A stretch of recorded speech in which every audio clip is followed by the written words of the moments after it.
കേരള ബ്ലാസ്റ്റേഴ്സിനെ സംബന്ധിച്ചിടത്തോളം സീസൺ അവസാനിച്ചിട്ടൊന്നുമല്ല. പറയുന്നത് ബ്ലാസ്റ്റേഴ്സിന്റെ പരിശീലകനായിട്ടുള്ള ഡേവിഡ് കറ്റാല തന്നെയാണ്. ഒരു കപ്പ് കൂടി നേടാനുള്ള അവസരം, ഒരു കപ്പ് കൂടി നേടാനെന്നൊന്നും പറയാൻ പറ്റത്തില്ല. ഒരു കപ്പ് നേടാനുള്ള അവസരം ഈ സീസണിൽ ബ്ലാസ്റ്റേഴ്സിന്റെ മുന്നിൽ ഇനി അവശേഷിക്കുന്നുണ്ട്. അതായത് സൂപ്പർ കപ്പിലെ ആദ്യ മത്സരം വിജയിച്ചു കഴിഞ്ഞു. ഇനി 3 മത്സരങ്ങൾ കൂടി വിജയിക്കാൻ കഴിഞ്ഞാൽ ഒരു കിരീടം ബ്ലാസ്റ്റേഴ്സിന്റെ ഷെൽഫിലിരിക്കും. നിങ്ങളുടെ കരുത്ത് തെളിയിക്കാനുള്ള സമയമായിട്ടുണ്ടെന്ന് തന്നെ താരങ്ങളോട് ഡേവിഡ് കറ്റാല പറയുകയാണ്. ഒരു കിരീടം നേടി തങ്ങളുടെ കരുത്ത് തെളിയിക്കാനുള്ള അവസരം ഇപ്പോഴും ബ്ലാസ്റ്റേഴ്സ് താരങ്ങളുടെ മുന്നിലുണ്ട്.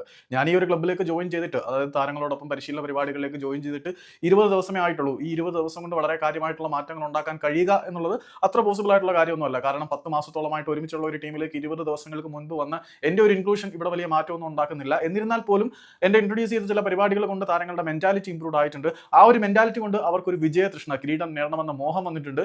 ആ ഒരു മോഹം യൂട്ടിലൈസ് ചെയ്ത് കഴിഞ്ഞാൽ ഇനിയും ഒരു കിരീടം നേടി, ഈ സീസണിൽ ഇനിയും ഒരു കിരീടം നേടി കരുത്ത് തെളിയിക്കാനുള്ള അവസരം ബ്ലാസ്റ്റേഴ്സ് താരങ്ങളുടെ മുന്നിലുണ്ട് എന്ന് പറയുമ്പം അയാൾ നടത്തുന്ന ആഹ്വാനം ഇതാണ്: മുന്നിൽ വന്നിരിക്കുന്നത് ഒരു കപ്പ് നേടി നിങ്ങളുടെ കരുത്തും ആത്മാഭിമാനവും തെളിയിക്കാനുള്ള അവസരമാണ്.